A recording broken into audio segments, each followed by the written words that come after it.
Et avec Léa Salamé, nous recevons ce matin le député LFI NUP de Seine-Saint-Denis. Question, réaction au 01 45 24 7000 et sur l'application de France Inter. Alexis Corbière, bonjour. Bonjour. Bonjour. Bonjour à tous. Et bienvenue à ce micro. Entrons Merci. directement dans le vif de l'actualité politique du jour avec l'arrivée du projet de loi immigration à l'Assemblée nationale. Avant d'entrer dans le détail des mesures que comporte ce texte, comment qualifiez-vous son esprit? Quel mot pour décrire les valeurs qu'il vous semble porter, défendre, véhiculer? Bon, déjà, pour être clair, je suis un opposant irréductible à ce texte et je voterai contre avec mes amis et mes collègues, qu'ils soient au groupe France Insoumise ou qu'ils soient ceux de la NUPES.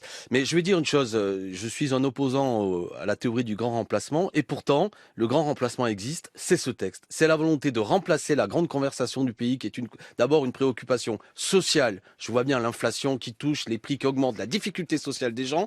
Il y a une préoccupation démocratique et on remplace tout ça en organisant pendant 15 jours au moins, voire plus, une grande discussion politique autour du fait que vous savez qui est responsable de vos problèmes, monsieur Demont, c'est l'étranger. L'étranger menaçant, l'étranger profiteur, l'étranger qui vient là pour resquiller, l'étranger qui vient en quelque sorte mettre à mal notre système de santé. L'étranger, toujours l'étranger responsable de tout.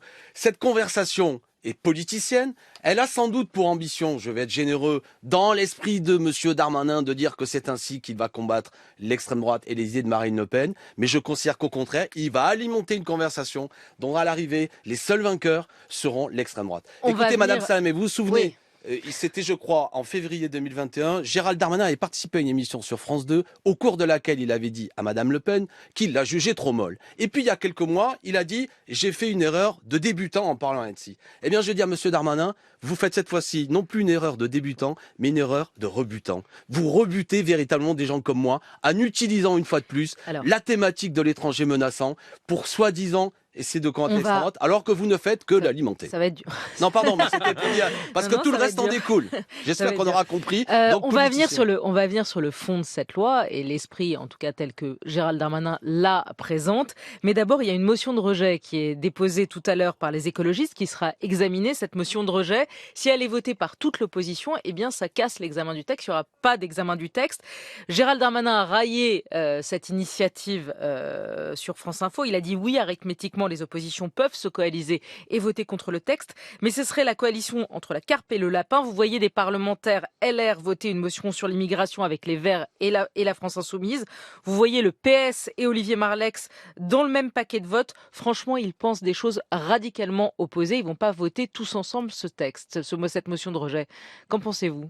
Bon, il défend son affaire comme il veut, mais ce serait un beau coup de théâtre. Je suis pour rejeter ce texte, donc je voterai une motion de rejet. Excusez-moi, je suis simple et basique, comme dirait le poète Avec Orelsan. le RN, avec les LR, avec tout le arrêtez monde. de jouer avec ça. Si non, mais c'est ça qu'il dit en fait. C'est pas moi qui joue. Madame Salamé, je réponds à Monsieur Darmanin. Si je faisais la liste de tous les textes que le RN vote avec Renaissance, le parti de Darmanin, on n'en finirait pas. Il est une réalité qu'il faudrait pas banaliser. C'est que ce gouvernement est minoritaire à l'Assemblée nationale. Il est minoritaire à l'Assemblée nationale. Et je voudrais pas non plus, je profite de l'occasion, qu'on banalise le fait qu'on en est à notre 20e 49.3.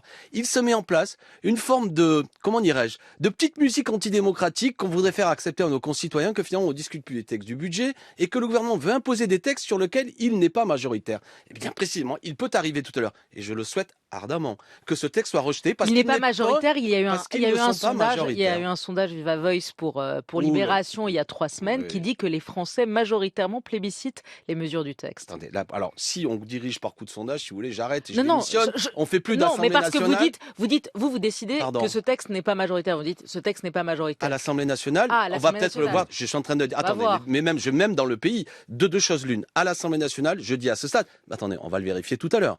Qu'il serait logique, peut-être, qu'il soit rejeté. À moins, vous savez quoi, que le RN vienne sauver le soldat Darmanin.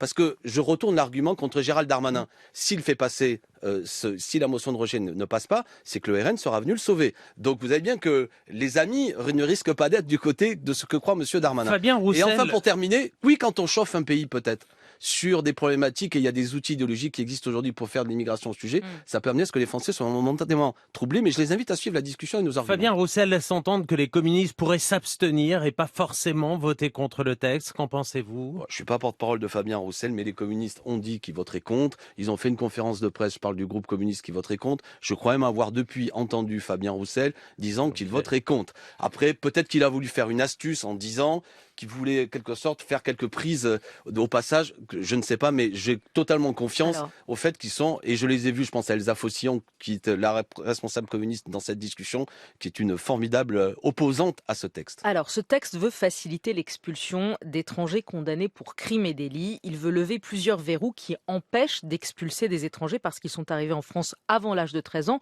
ou parce qu'ils y résident depuis plus de 20 ans. Gérald Darmanin a pris l'exemple, il a pris plusieurs exemples d'ailleurs sur ses réseaux sociaux, mais il a pris un exemple frappant, celui du tueur d'Arras, qui date d'il y a moins de 2 mois, qui a tué Dominique Bernard, l'enseignant.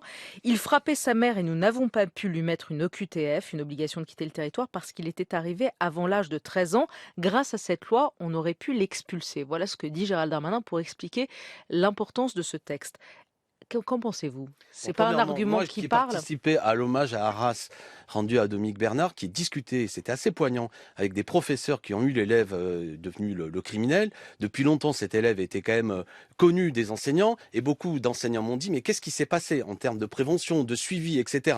Donc, si manifestement M. Darmanin nous dit aujourd'hui qu'il frappait, qu'est-ce qu'on a fait entre l'expulsion et ne rien faire? Peut-être qu'entre les deux, on pouvait faire des choses. Ça, c'est un premier aspect. Sur le cas en particulier de l'assassin de Dominique Bernard, c'est plus des problématiques de renseignement, de sécurité que vraiment des problématiques d'immigration. Mais je voudrais vous dire une chose, Madame Salamé. Je suis parlementaire et j'ai reçu vendredi soir un communiqué de presse adressé à chaque parlementaire sur le cas précis pour argumenter dans le sens qu'il faudrait absolument que je vote la loi de Monsieur Darmanin. Et 3 cas, c'est ciblé. Vous l'avez reçu comme parlementaire, mais il l'a écrit aussi. Pour que nous vous me le donnez ensemble. Pardon. On va le lire ensemble. C'est pas mais c'est surtout. Alors, non, il y a beaucoup de cas sur Twitter aussi. Alors, regardez, parce que. Non, mais parce que je veux préciser juste aux auditeurs qu'il les a tweetés aussi. Il a tweeté sur son compte Suivez-nous sur Twitter. Un certain nombre de comptes où il explique en gros, qu'il y a un certain nombre d'étrangers délinquants, certains multirécidivistes jugés très dangereux qu'il ne peut pas expulser à cause de la loi. Les choses. Donc moi, je suis parlementaire d'Île-de-France, j'ai le courrier d'Île-de-France. Selon une de mes amies de Moselle m'a donné un. En Île-de-France, 3 cas, et j'imagine que M. Darmanin a choisi le cas le plus éloquent. Le cas numéro 1, je cite, c'est Monsieur X, né en 2002, arrivé en France à l'âge de 10 ans. Donc je compte, c'est quelqu'un qui s'est arrivé en France en 2012. On est d'accord? Eh bien, dans le cas antécédent judiciaire, Monsieur Darmanin me dit que ce monsieur, en 2008, donc à l'âge de 6 ans, aurait été condamné à 8 mois d'emprisonnement pour conduite sous stupéfiants. En 2011, à l'âge de 9 ans, il aurait été condamné à 2 mois d'emprisonnement pour menace de mort réitérée. Est-ce que c'est crédible? Existe-t-il, vous le lisez avec moi? Oui, je le lis. On est d'accord que je ne raconte pas des sottises? Non, vous racontez. Bon, alors de deux choses. En tout cas, donc sur le communiqué de presse du ministère. Et alors, je tiens à rappeler, pour être honnête, que j'ai reçu un erratum dimanche soir qui me renvoie exactement le même communiqué. Donc, de 2 choses l'une. Soit M. Darmanin... Là, je vous donne le point. Là, je vous donne le point parce que c'est écrit devant mes yeux. C'est incroyable. Mais vous comprenez que c'est pas l'esprit de ce qu'il veut dire. Peut-être qu'ils se sont trompés sur les dates, sur le principe, sur le fond. Sur le fond. Non, mais attendez. Je vais pas laisser passer le coup. C'est que quand même, ils se sont trompés. Ils veulent impressionner les parlementaires par des cas qui, après réflexion, depuis septembre 2022, ils sont sur le coup. Ça fait 15 mois. Ils ne trouvent pas mieux que ça à me dire. Des cas un peu étranges. Dans un autre cas, un monsieur qui maintenant approche les 70 ans, qui a une carrière de délinquant en France, qui est arrivé en France avant 10 ans, qu'il faudrait expulser, mais tout ça, je veux dire, c'est un délinquant quelque part, c'est la justice française Alexis de s'en Corbière, occuper. qu'un étranger qui a commis des crimes ou des délits, qui reste en France, qu'on ne peut pas expulser parce qu'il est arrivé avant l'âge de 13 ans, vous dites c'est pas grave, le laisse sur le territoire français. Ne me prêtez pas, tout ça est grave. Non, mais grave. c'est ça le fond de la loi. Il y a une philosophie, judiciaire à l'heure actuelle. Non pas c'est pas une philosophie laxiste, c'est que quand vous êtes arrivé avant l'âge de 13 ans et que vous devenez un délinquant, eh bien, quelque part, ça n'est pas en raison de votre pays d'origine que vous êtes délinquant. Vous êtes devenu délinquant en vivant en France. Donc, c'est à la justice française de vous sanctionner, de vous punir et de créer les conditions que cette sanction soit utile et que vous soyez après un citoyen meilleur. Ce que je refuse philosophiquement, écoutez-moi bien ceux qui sont là, c'est qu'il n'est pas vrai que l'on est délinquant en raison des gènes ou de son sang. Ce n'est pas vrai. Donc, le problème, c'est pas d'être... le texte non plus. Si. Il dit qu'on est délinquant en raison de ses gènes? Non, je suis en train de vous dire que si nous partons du principe qu'il faut expulser quelqu'un qui est arrivé avant l'âge de 13 ans, C'est-à-dire que, en quelque sorte, la société française se désintéresse des raisons pour lesquelles Non, il est devenu c'est-à-dire délinquant. qu'un homme a commis un acte terroriste en France Oui. aujourd'hui, s'il est arrivé en France avant l'âge de 13 ans, on ne peut pas l'expulser. Alors ça, Est-ce qu'il faut c'est pas changer tout la à loi fait ou vrai. pas? C'est pas tout à fait vrai. Moi, je considère que quand je lis le code d'entrée et de séjour des étrangers de droit d'asile de CESEDA, que ce soit l'article L631-1, L630-2 ou le -3, on considère qu'en cas de comportement de nature à porter atteinte aux intérêts fondamentaux de l'État, dans la nécessité impérieuse de la sécurité de l'État, je ne veux pas être assommant, on peut d'ores et déjà intervenir. La loi permet de faire beaucoup de choses. Il va de soi que dans des cas précis où effectivement le renseignement nous dit que là il y a des gens dangereux, je ne suis pas pour être laxiste, je suis pour être ferme. Maintenant, ce que je ne veux pas, c'est le système de la sulfateuse. C'est-à-dire que nous parlons de la situation de centaines de milliers de personnes qui sont des gens honnêtes, qui travaillent, et on veut réduire le fait que, et là, écoutez, on en est à quasiment le 30e texte, le 22e texte, je crois, depuis 30 ans, dans lequel on ne tire aucun bilan. Chaque fois la même rhétorique, que cette fois-ci on va voir ce qu'on va voir. Pour créer quoi? C'est pour ça que j'avais commencé là-dessus en étant peut-être trop long. Une grande conversation sur le fait qu'on ne va plus parler des marges de la distribution qui sont trop importantes, des prix qui augmentent, des salaires qui ne suivent pas, mais de parler de l'étranger menaçant et qui, lui, vous pose problème. Peut-on se satisfaire aujourd'hui d'un taux d'exécution des OQTF qui est de 6,9% au premier semestre 2022? C'est la preuve que sans doute beaucoup trop d'OQTF sont délivrés en n'ayant aucune condition de pouvoir les exécuter. Le chiffre a explosé véritablement. En vérité, il est totalement impossible aujourd'hui, à moins de mettre la société en tension, de pouvoir toutes les réaliser. On le sait bien, il faudrait quasiment mobiliser l'armée ou que sais-je. C'est un type de société que ni vous ni moi ne voudrait pour pouvoir les mettre en application. Moi, je suis pour, et on va y venir sans doute, il faut régulariser. Alors justement, voilà. ça c'est la mesure de régularisation des sans-papiers dans les métiers en tension, parce qu'elle est aussi dans ce texte-là, ce n'est pas qu'un texte répressif. Elle est défendue par le gouvernement, la droite, vous savez, est contre et y voit un appel d'air. Est-ce que cette mesure-là, au moins, va dans le bon sens? C'est-à-dire que cette mesure-là, vous la voterez, l'article 3. Alors, attendez. Non, elle ne nous satisfait pas parce que, probablement, elle ne crée qu'une régularisation. Qu'est-ce qu'un métier en tension? C'est comment dirais-je, ça reste à préciser, c'est un segment extrêmement réduit, ça ne crée les conditions d'une régularisation que durant 12 mois, donc ça maintient les gens en situation de précarité. Écoutez, là encore, ceux qui sont avec nous ce matin, tous les travailleurs français ont intérêt à une régularisation de tous les travailleurs en situation irrégulière. La situation de centaines de milliers de personnes qui travaillent actuellement crée une pression vers le bas. Et nous avons tous à y gagner, tous ceux qui travaillent, à sortir de cette précarité, à ce nivellement par le bas, du fait que des centaines de milliers de personnes acceptent des salaires de misère, ne se syndiquent pas, ne s'organisent pas, ne défendent pas d'intérêts collectifs. Donc je dis qu'il est bon pour le pays, ce que nous proposons, ce que proposait Jean-Luc Mélenchon dans son programme, ce que propose la NUPES, la régularisation de tous les travailleurs sans papier. Oui, madame. Et de ceux qui ont des enfants scolarisés, de ceux qui vivent en quelque sorte, et qui payent des impôts qui sont parmi nous. Il faut le faire. Aujourd'hui, le ministère de l'Intérieur compte à peu près en moyenne entre 600 et 700 000 personnes ça fera du monde. En situation irrégulière. Oui, ça fera du monde. En situation irrégulière, vous dites il faut tous. Oui, madame. Tous les régulariser. Je parle des travailleurs sans papier. Sans aucun doute, moi je prends les chiffres de la CGT. Moi je suis pour d'ailleurs la régularisation syndicale et pas la régularisation patronale. On n'est pas rentré dans le détail, mais qu'importe. Oui, effectivement, je ne vais pas être démagogue. C'est une réalité, ces gens travaillent, ils sont là. Vous dites il faut assumer, de les régulariser et ça fera beaucoup de monde. Je le dis pas par humanisme. Même si, de mon point de vue humaniste et de l'idée que je me fais de notre égale humanité, ça m'intéresse. Mais pour tous les travailleurs de ce pays, c'est intéressant de sortir les gens de la précarité. Parce que ça va faire du bien, ça va tirer les salaires vers le haut, ça va sortir des gens de poche de précarité. Et ça, je crois que c'est bon. On passe au standard, où Guillaume nous attend. Le temps, effectivement, file rapidement. Guillaume, bonjour. Bonjour Monsieur Corbière. En préambule, je vous indique que je partage totalement votre vision de notre commune humanité avec l'ensemble des immigrés. Je voudrais néanmoins appeler votre attention sur un point qui est que, on le voit enquête après enquête, les Français répondent de façon positive, de façon extrêmement massive à la question « Considérez-vous qu'il y a trop d'immigrés en France ?» par la positive. Les gens considèrent qu'il y a trop d'immigrés en France. Vous refusez de quantifier ce qui est insuffisant, ce qui est nécessaire, ce qui est suffisant et ce qui est trop en termes d'immigration. Vous refusez ce débat-là. Mais moi, j'ai envie quand même de vous poser la question. Quand est-ce qu'il y a trop d'immigrés en France pour vous ? Parce qu'il y a forcément une quantification. Il est où votre seuil ? Tout le monde a un seuil dans tous les domaines. Et vous, il est où votre seuil, Monsieur Corbière ? Vous refusez ce débat-là. Merci. Quand est-ce qu'il y en a trop ? Merci Guillaume pour cette question. Alexis Corbière vous répond. Alors, Moi, je prends des critères de comparaison avec d'autres pays. Aujourd'hui, on est à 7,7% d'étrangers en France. L'Allemagne en est à 12%.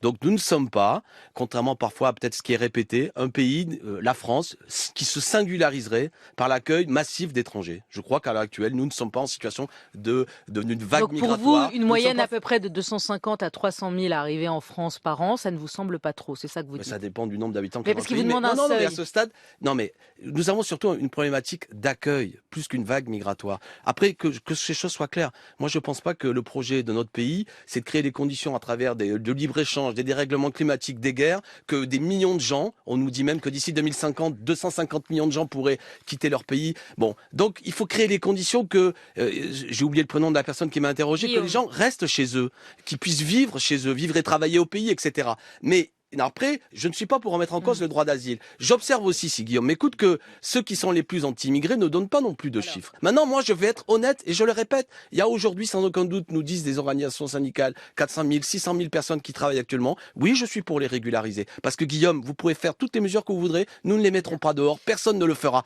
Par contre, ne pas régulariser leur situation, c'est tirer l'ensemble de la classe ouvrière, permettez l'expression un peu triviale, vers le bas. Alexis Donc, on a Corbière. intérêt à le faire. Il nous reste très très peu de temps et beaucoup de questions, donc on va les choisir. D'abord un mot sur une actualité du jour, un mot sur le lycée Averroès de Lille, l'un des seuls lycées musulmans sous contrat en France. L'État a décidé de résilier son contrat avec ce lycée. Le préfet a suivi les conclusions de la commission éducative, pointant des manquements graves à la laïcité avec certains ouvrages sur l'homosexualité ou des ouvrages culturels qui sont bannis, alors qu'on peut trouver le livre de l'imam Iqiyoussen dans le CDI du lycée, mais aussi des propos de professeurs qui auraient tenu des discours... Non, je cite ce que dit le préfet, de discours contraire aux valeurs de la République. Vous comprenez cette décision du préfet de rompre le contrat avec ce lycée Averroès de Lille? Je vais essayer de résumer mon propos. Moi, je suis vraiment très défavorable à l'enseignement privé confessionnel. D'accord?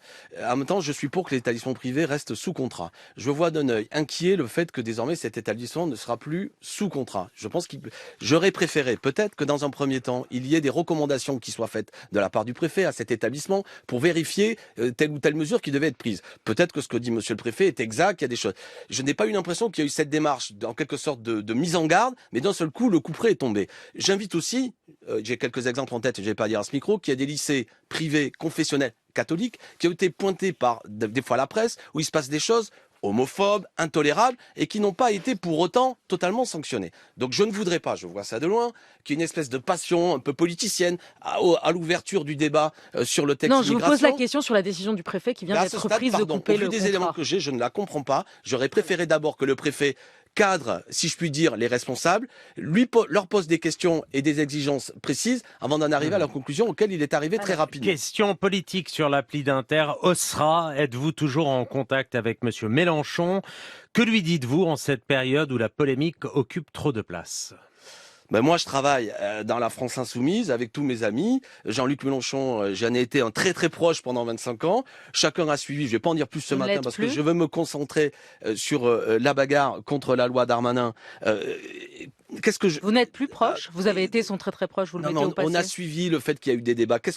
Moi, d'abord, le programme de la NUPES doit rester un acquis. La stratégie d'union reste la mienne. Je suis pour qu'on crée les conditions que cette union nous guide jusqu'à l'élection présidentielle de 2027. Et je suis pour créer les conditions aussi... Jean-Luc Mélenchon a dit il n'y a plus de NUPES, c'est un constat et c'est pas de mon fait. D'un point de vue stratégique, je suis pour reprendre l'attitude de François Mitterrand en 1977, quand par exemple le Parti communiste rompait l'union de la gauche, de dire que nous gardons l'espoir de l'union et nous devons rester le réceptacle de ceux qui veulent l'union. Nous, on n'est pas je parle de la France Insoumise, une composante de la NUPES. On en est la cheville ouvrière, la colonne vertébrale. Et surtout... Mais vous êtes les minoritaires à l'intérieur. Mais j'en sais rien. Mais de toute manière, il y a un débat stratégique qui doit avoir lieu. Je l'appelle de mes voeux. C'est ça qui fait un peu les nuances, ou plus qu'on a pu entendre. Il y a une grande réunion, conférence jeudi soir à Saint-Ouen, avec Olivier Faure, les écologistes, Marine Fondelier, des gens des Insoumis. Il n'y avait pas Jean-Luc Mélenchon, il n'était pas invité? Il y a beaucoup de meetings, non, mais il n'était pas invité parce que ça tient pas. Mais attendez, ne surinterprétez pas. On est en train, depuis quelques jours... Je vous pose des questions. Un meeting de l'ensemble des forces de gauche écologistes opposées à la loi Darmanin est une bonne chose. Il y en a eu plusieurs. N'y voyez pas une interprétation là-dedans. Marie, sur l'appli d'Inter, pourquoi vous, Alexis Corbière, François Ruffin, Clémentine Autain, pourquoi vous restez chez les Insoumis? Vous avez peur de ne pas exister sans Jean-Luc Mélenchon? Mais ces questions, moi je veux rassembler. Et des gens me disent, ce que me dit Marie, sans doute gentiment, c'est diviser, séparer. Non, attendez, on rassemble. Moi je souhaite qu'il y ait un débat stratégique. Le moment est complexe. Je ne veux pas de la victoire de Marine Le Pen en 2027. Je pense qu'il y a encore une potentialité dans la société pour que ce qu'est la NUPES, ce qu'est le rassemblement de la gauche puisse l'emporter en 2027. Maintenant, ça n'est pas, quand Jean-Luc Mélenchon nous invite à faire mieux, il ne nous dit pas de faire pareil. Et enfin, je m'adresse à Jean-Luc amicalement. Il m'a appris plein de choses formidables, notamment une phrase.